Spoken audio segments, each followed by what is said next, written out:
Hi, എല്ലാവർക്കും പുതിയ വീഡിയോയിലേക്ക് സ്വാഗതം.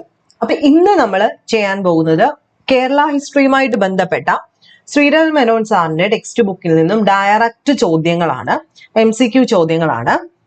നിങ്ങൾ ജസ്റ്റ് ഒന്ന് ചെയ്തു നോക്കാം. ഇത് നമ്മുടെ കോഴ്സ് 50 ഹോട്ട് ടോപ്പിക്സിന്റെ degree prelims, university assistant, company board assistant, SBCID, sub inspector of police തുടങ്ങിയിട്ടുള്ള ഒരു കൂട്ടം ഡിഗ്രി പ്രിലിംസിന് വേണ്ടിയിട്ട് നമ്മൾ സ്റ്റാർട്ട് ചെയ്തിട്ടുള്ള 499 രൂപയുടെ കോഴ്സിന്റെ ഫസ്റ്റ് മോക്ക് ടെസ്റ്റ് ആണ് കേട്ടോ. ഇത് PDF ആയിട്ടാണ് അവർക്ക് കൊടുത്തിരിക്കുന്നത്. അപ്പൊ ഇനിയും ജോയിൻ ചെയ്യാൻ ആർക്കെങ്കിലും താല്പര്യം ഉണ്ടെങ്കിൽ താഴെ കാണുന്ന വാട്സ്ആപ്പ് നമ്പറിൽ എത്രയും പെട്ടെന്ന് ജോയിൻ ചെയ്യാം. നിങ്ങൾക്ക് ഇതൊരു നല്ല അവസരമാണ്. കാരണം PSC ചോദിക്കാൻ സാധ്യതയുള്ള എല്ലാ ഹോട്ട് ടോപ്പിക്സും GK പോർഷൻസ് നിങ്ങൾക്ക് ഇതോട് കൂടിയിട്ട് ഉറപ്പാകുന്നതായിരിക്കും. ഇനി മുന്നോട്ടുള്ള ഏത് എക്സാമിനും ഇത് നിങ്ങൾക്ക് ഉപകാരപ്പെടും. അപ്പൊ എത്രയും പെട്ടെന്ന് ജോയിൻ ചെയ്യാം. ഒരു പേപ്പർ എടുക്കുക നിങ്ങൾ ആദ്യം, അതിനുശേഷം ക്വസ്റ്റ്യൻസ് ഓരോന്നോരോന്ന് കേട്ടതിന് ശേഷം ആൻസർ എഴുതുക. ഫൈനലി നമ്മൾ ആൻസർ പറയുന്നതായിരിക്കും. ക്വസ്റ്റ്യൻ നമ്പർ 1, ഇനി പറയുന്ന പ്രസ്താവനകളെ പരിഗണിക്കുക.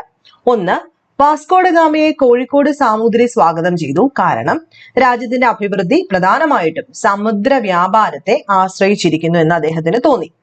2, ഇന്ത്യൻ മഹാസമുദ്രത്തിലെ അറബ് വ്യാപാരികൾക്കൊപ്പം സ്വതന്ത്ര വ്യാപാരം പ്രോത്സാഹിപ്പിക്കുക എന്നതായിരുന്നു ഇന്ത്യയിലെ പോർച്ചുഗീസ് ലക്ഷ്യം. 3, മലബാർ തീരത്തെ പോർച്ചുഗീസ് സാന്നിധ്യത്തെ അറബ് വ്യാപാരികൾ എതിർത്തത് അവരുടെ വാണിജ്യ ആധിപത്യത്തിന് ഭീഷണിയായിരുന്നു. മുകളിൽ നൽകിയിരിക്കുന്ന പ്രസ്താവനകളിൽ ഏതൊക്കെയാണ് ശരി എന്നാണ് ചോദ്യം.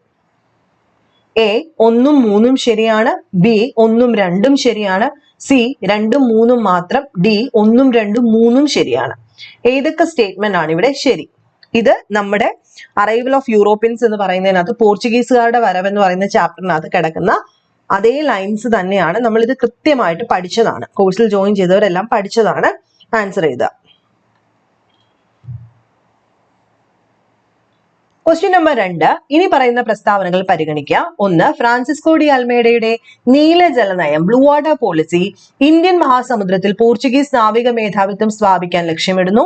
2, കാർട്ടർ സമ്പ്രദായം അൽഫോൺസോ ഡി അൽബുക്കർക്ക് അവതരിപ്പിച്ച ഭൂമി വരുമാന ക്രമീകരണമായിരുന്നു. 3, മഹാനായ അലക്സാണ്ടറിന്റെ കാലത്തിന് ശേഷം യൂറോപ്യൻ നിയന്ത്രണത്തിലുള്ള ആദ്യത്തെ ഇന്ത്യൻ പ്രദേശമായിട്ട് ഗോവ മാറി. മുകളിൽ പറയുന്ന പ്രസ്താവനകളിൽ ഏതൊക്കെ പ്രസ്താവനകളാണ് ശരി? ഓപ്ഷൻ A 1 മാത്രം, ഓപ്ഷൻ B 1ഉം 3ഉം ശരിയാണ്, ഓപ്ഷൻ C 2ഉം 3ഉം മാത്രം, ഓപ്ഷൻ D 1ഉം 2ഉം 3ഉം ശരിയാണ്.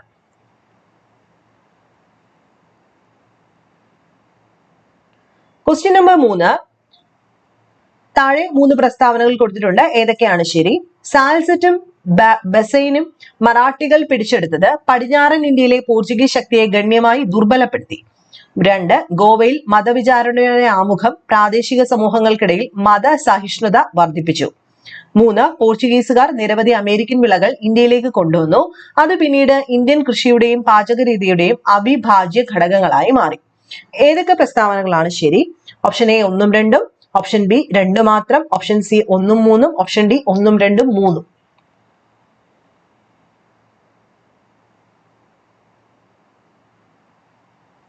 ക്വസ്റ്റ്യൻ നമ്പർ 4, താഴെ പറയുന്ന പ്രസ്താവനകൾ പരിഗണിക്കുക. 1, 1602 നെതർലൻഡിലെ സ്റ്റേറ്റ് ജനറലിന്റെ അധികാരത്തിന് കീഴിലുള്ള നിരവധി വ്യാപാര കമ്പനികളെ ലയിപ്പിച്ചാണ് ഡച്ച് ഈസ്റ്റ് ഇന്ത്യ കമ്പനി രൂപീകരിച്ചത്. 2, ഡച്ച് ഈസ്റ്റ് ഇന്ത്യ കമ്പനിക്ക് നാണയങ്ങൾ അച്ചടിക്കാൻ അനുവാദം ഉണ്ടായിരുന്നെങ്കിലും യുദ്ധങ്ങൾ നടത്താനോ പ്രദേശങ്ങൾ സ്വന്തമാക്കാനോ അവർക്ക് അധികാരമില്ലായിരുന്നു. 3, കോറോമാണ്ടൽ തീരത്ത് ഒരു ആദ്യകാല ഡച്ച് സെറ്റിൽമെന്റ് ആയി പുലിക്കട്ട് ഉയർന്നു വന്നു. മുകളിൽ തന്നിരിക്കുന്ന പ്രസ്താവനകളിൽ ഏതൊക്കെ പ്രസ്താവനകളാണ് ശരി? ഓപ്ഷൻ A 1ഉം 3ഉം മാത്രം, ഓപ്ഷൻ B 1 മാത്രം, ഓപ്ഷൻ C 2ഉം 3ഉം, ഓപ്ഷൻ D എല്ലാം ശരിയാണ്.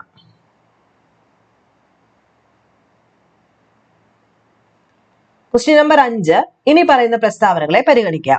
1, പോർച്ചുഗീസുകാർക്കെതിരെ ക്യാപ്റ്റൻ തോമസ് ബെസ്റ്റിന്റെ നാവിക വിജയം സൂറത്തിൽ ഒരു ഇംഗ്ലീഷ് ഫാക്ടറിക്ക് ജഹാംഗീറിന് അനുമതി നൽകി.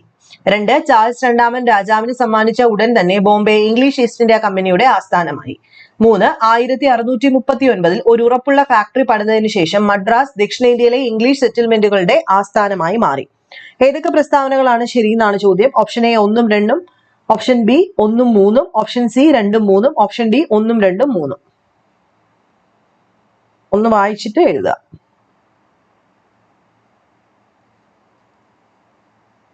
6, ഇനി പറയുന്ന പ്രസ്താവനകളെ പരിഗണിക്കുക. 1, ലൂയി 14 ഭരണകാലത്ത് മന്ത്രി കോൾബർട്ടിന്റെ മാർഗനിർദ്ദേശ പ്രകാരം ഫ്രഞ്ച് ഈസ്റ്റ് ഇന്ത്യ കമ്പനി സ്ഥാപിതമായി. 2. 18-ാം നൂറ്റാണ്ടിന്റെ തുടക്കത്തിൽ പോണ്ടിച്ചേരി സ്ഥാപിതമായി ഇന്ത്യയിലെ ആദ്യത്തെ ഫ്രഞ്ച് സെറ്റിൽമെന്റ് ആയി മാറി. 3. ഡച്ചുകാരുമായുള്ള യുദ്ധങ്ങളും സ്പാനിഷ് പിന്തുടർച്ച അവകാശ യുദ്ധവും ഇന്ത്യയിലെ ആദ്യകാല ഫ്രഞ്ച് വാണിജ്യ സാന്നിധ്യം ദുർബലമാക്കി. ഏതൊക്കെ സ്റ്റേറ്റ്മെന്റ് ആണ് ശരി എന്നാണ് ചോദ്യം. ഓപ്ഷൻ എ 1ഉം 2ഉം, ഓപ്ഷൻ ബി 2 മാത്രം, ഓപ്ഷൻ സി 1ഉം 3ഉം, ഓപ്ഷൻ ഡി 1ഉം 2ഉം 3. 7. ഇനി പറയുന്ന പ്രസ്താവനകൾ പരിഗണിക്കുക. 1. 1540 ഉടമ്പടി പ്രകാരം കൊച്ചിയിൽ നിലനിന്നിരുന്ന അതേ നിരക്കിൽ കോഴിക്കോട് പോർച്ചുഗീസുകാർക്ക് കുരുമുളക് വിൽക്കാൻ സാമൂതിരി തീരുമാനിച്ചു. ട്രീറ്റ് ഈസ് ഇമ്പോർട്ടന്റ് ആണെന്ന് പറഞ്ഞിട്ടുണ്ട്, അത് പഠിക്കണം. 2. സാമൂതിരിയുടെ ജലാശയങ്ങളിലൂടെ സഞ്ചരിക്കുന്ന അറബ് കപ്പലുകൾക്ക് പോർച്ചുഗീസ് പാസ്പോർട്ടുകൾ കൊണ്ടുപോകാൻ ഉടമ്പടി ആവശ്യമായിരുന്നു. 3. മറ്റ് പ്രാദേശിക ഭരണാധികാരികൾക്കെതിരായ യുദ്ധങ്ങളിൽ സാമൂതിരിക്ക് സൈനിക സഹായം നൽകാൻ പോർച്ചുഗീസുകാർ സമ്മതിച്ചു. ഏതൊക്കെ പ്രസ്താവനകളാണ് ശരി എന്നാണ് ചോദ്യം. ഓപ്ഷൻ എ 1ഉം 2ഉം മാത്രം, ഓപ്ഷൻ ബി 1 മാത്രം, ഓപ്ഷൻ സി 2ഉം 3ഉം, ഓപ്ഷൻ ഡി 1ഉം 2ഉം 3.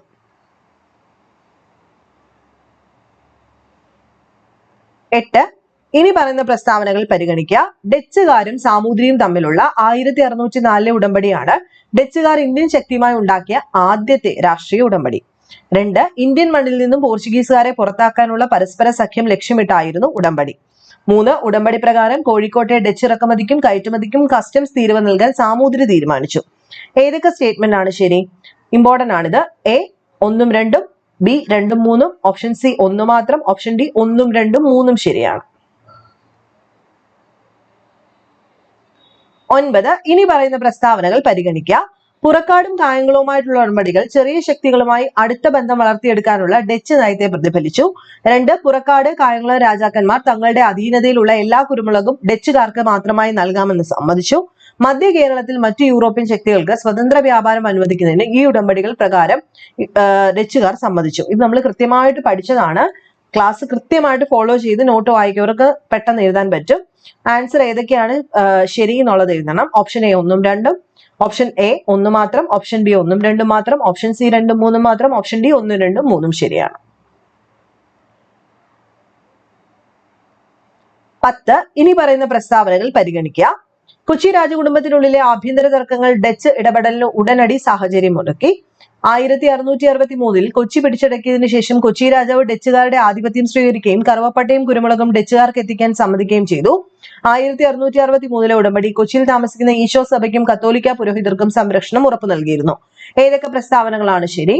1ഉം 2ഉം മാത്രം, ബി 1, 2 മാത്രം, സി 1ഉം 3ഉം മാത്രം, ഓപ്ഷൻ ഡി 1ഉം 2ഉം 3ഉം. 11. ഇരുമ്പും, സോറി ഇവിടെ ബാക്കി ഉണ്ടായിരുന്നു കേട്ടോ. രക്തവും നിണവും ഇരുമ്പും, രക്തവും അല്ലെങ്കിൽ നിണവും ഇരുമ്പും എന്ന നയം ആരുടെയാണെന്ന് നമുക്കറിയാം, മാർത്താണ്ഡവർമ്മയുടെയാണ്. ഈ നയത്തിന്റെ പ്രാഥമിക ലക്ഷ്യം എന്തായിരുന്നു? ഓപ്ഷൻ എ യൂറോപ്യൻ ശക്തികളുമായി വ്യാപാര ബന്ധം സ്ഥാപിക്കുക, ബി മതസ്ഥാപനങ്ങളെ പ്രോത്സാഹിപ്പിക്കുക, സി ഫ്യൂഡൽ ഘടകങ്ങളെ തകർത്ത് രാജകീയ അധികാരം സ്ഥാപിക്കുക, ഡി വിദേശ വാണിജ്യം വികസിപ്പിക്കുക. നിണവും ഇരുമ്പും എന്ന നയത്തിന്റെ പ്രാഥമിക ലക്ഷ്യം എന്തായിരുന്നു? 12. കുളച്ചിൽ യുദ്ധത്തില് മാർത്താണ്ഡവർമ്മ നിർണായകമായി പരാജയപ്പെടുത്തിയ യൂറോപ്യൻ ശക്തി ആരാണ്? ഈസിയാണ്. ഇംഗ്ലീഷുകാർ, പോർച്ചുഗീസുകാർ, ഫ്രഞ്ചുകാർ, ഡച്ചുകാർ. 13. നാട്ടുതർക്കങ്ങളിൽ ഇടപെടാതിരിക്കാനും തിരുവിതാംകൂറുമായി സമാധാനപരമായി ജീവിക്കാനുള്ള ഡച്ച് തീരുമാനത്തെ അടയാളപ്പെടുത്തിയ ഉടമ്പടി ഏതാണ്? ഓപ്ഷൻ എ മാന്നാർ ഉടമ്പടി, ഓപ്ഷൻ ബി മാവേലിക്കര ഉടമ്പടി, ഓപ്ഷൻ സി ആറ്റിങ്ങൽ ഉടമ്പടി, ഓപ്ഷൻ ഡി കായംകുളം ഉടമ്പടി. 14. മാർത്താണ്ഡവർമ്മയുടെ ഭരണപരിഷ്കാരങ്ങളെ കുറിച്ചുള്ള പ്രസ്താവനകൾ നോക്കാം.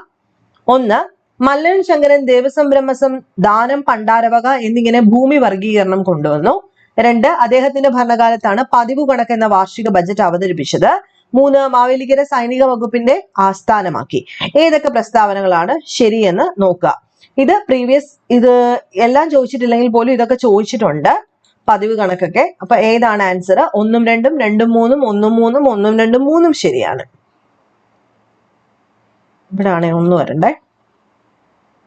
ലാസ്റ്റ് ക്വസ്റ്റ്യൻ ധർമ്മരാജാവിന്റെ ഭരണത്തെ കുറിച്ചാണ്. പ്രധാനമായും കോഴിക്കോട് സാമൂതിരിയെ നേരിടാനാണ് തിരുവിതാംകൂർ കൊച്ചി സഖ്യം സമാപിച്ചത്. 2 കർണാടകത്തിലെ നവാബുമായുണ്ടായ ഉടമ്പടിയുടെ ഫലമായിട്ട് വാർഷിക സബ്സിഡി നൽകി തിരുവിതാംകൂർ ചെങ്കോട്ട നിലനിർത്തി.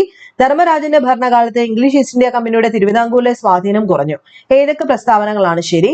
1 2 2 3 1 മാത്രം 1 2 3 ശരിയാണ്.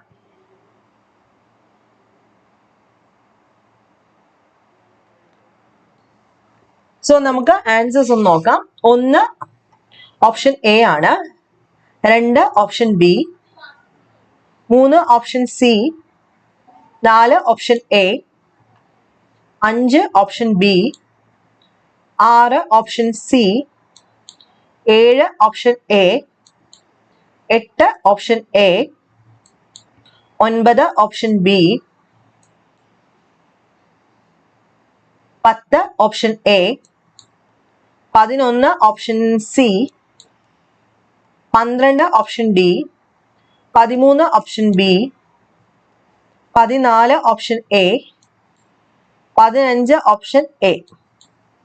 അപ്പം ഞാൻ ഓൾറെഡി ഡിസ്കസ് ചെയ്തപ്പോൾ പറഞ്ഞതുപോലെ തന്നെ നമ്മുടെ ഹോട്ട് ടോപ്പിക്സിനകത്ത് മോക്ക് ടെസ്റ്റുകളും അതുപോലെ നോട്ട്സും ക്ലാസ്സും ഒക്കെ അടങ്ങിയിട്ടുള്ളതാണ്. ആർക്കെങ്കിലും ജോയിൻ ചെയ്യുന്ന താല്പര്യമുണ്ടെങ്കിൽ എത്രയും പെട്ടെന്ന് ജോയിൻ ചെയ്യുക. നെക്സ്റ്റ് വീഡിയോയിൽ കാണാം.